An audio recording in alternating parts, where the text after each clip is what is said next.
Supreme court ने UGC के नए नियमों पर रोक लगा दी है और नए नियमों पर कार्रवाई करते हुए कोर्ट ने कहा कि यूजीसी के नए नियम क्लियर नहीं है और इसके गलत इस्तेमाल का खतरा भी है। कोर्ट ने नए नियमों पर केंद्र सरकार और यूजीसी से जवाब भी मांगा है।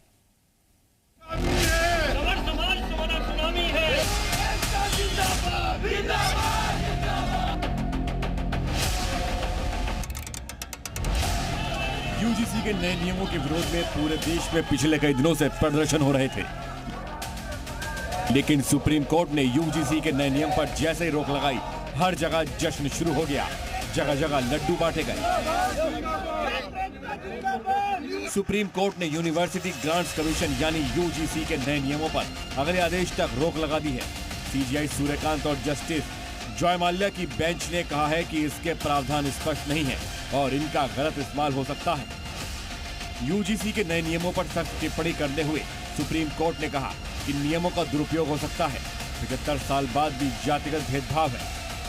पीड़ितों को न्याय से वंचित नहीं छोड़ सकते। हम पहले ही जातिगत भेदभाव से जूझ रहे हैं।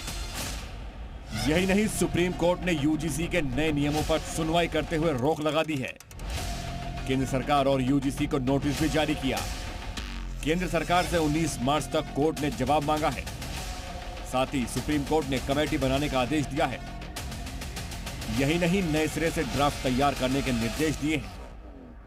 आज माननीय सुप्रीम कोर्ट ने जो यूजीसी रेगुलेशंस नए नियम पास किए गए हैं उस पर सुप्रीम कोर्ट ने रोक लगाई है, उसको एबियंस में रखा है और सुप्रीम कोर्ट ने अपनी पावर्स को एक्सरसाइज करते हुए अंडर आर्टिकल 142 जो यूजीसी रेगुलेशंस 2012 हैं उनको इन ऑपरेशन किया, उनको प्रभावी किया। अब सुप्रीम कोर्ट ने इस मामले में केंद्र सरकार को और सारे पक्षकारों को नोटिस जारी किया है और इस मामले की अगली सुनवाई 19 मार्च को निर्धारित की गई है।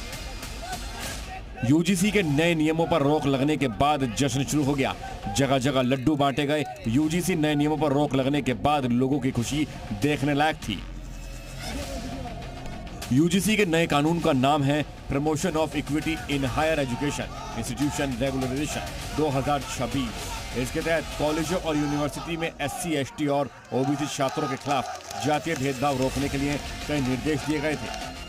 यूजीसी नए नियमों के विरोध में जगह जगह प्रदर्शन हुए थे। पक्ष और विपक्ष के नेताओं ने इन नियमों पर आपत्ति जताई थी।